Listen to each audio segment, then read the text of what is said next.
l'été 1977, naît l'idée de partager cette fête de la musique avec d'autres villages. Et voilà, Paese in Musica. Cette année, c'est les 40 ans de Paese in Musica. On retrace à travers le son et lumière ce qui s'est passé il y a 40 ans. Surtout, il y a tous les préparatifs, tous les bénévoles qui ont participé et les personnages, les artistes importants qui avaient joué dans différents endroits du village.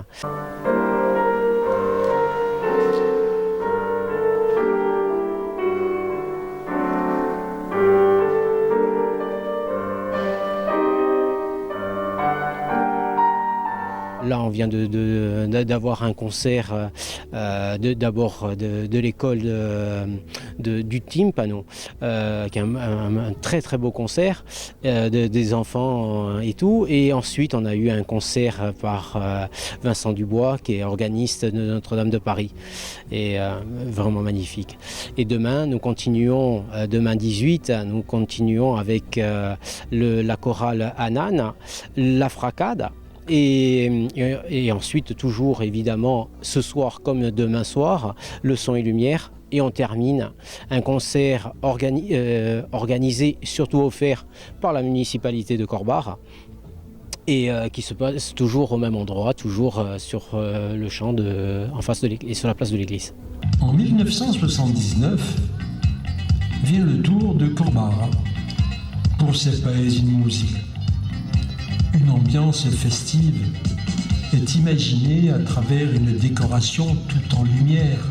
La commune de Corbar qui a l'habitude de célébrer ces personnages historiques. Aujourd'hui, on parle d'histoire contemporaine, d'une histoire que des gens ont connue, que des gens ont aimé, une période qui a été aimée par les gens de Corbar. C'est important aussi justement d'honorer aussi cette période de l'histoire.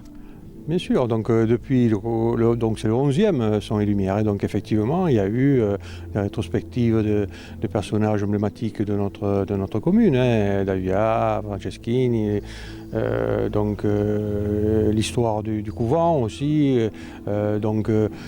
et cette année, c'est vrai que le sujet qui a été choisi donc par Corbar Culture, qui est l'association qui porte notre programme en fait culturel, a choisi de cette rétrospective en fait de ce spectacle, de cette journée qui avait eu lieu en 1979, et de raconter un peu et la genèse et les répercussions et les conséquences qu'ont eu cette journée finalement sur notre village.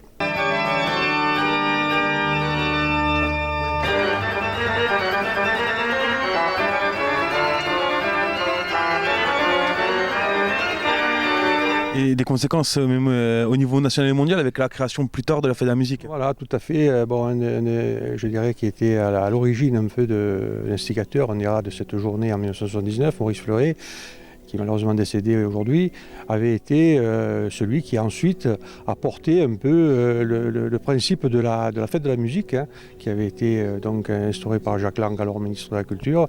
Et c'est effectivement donc à partir de cette expérience corbaraise que la fête de la musique est née. 20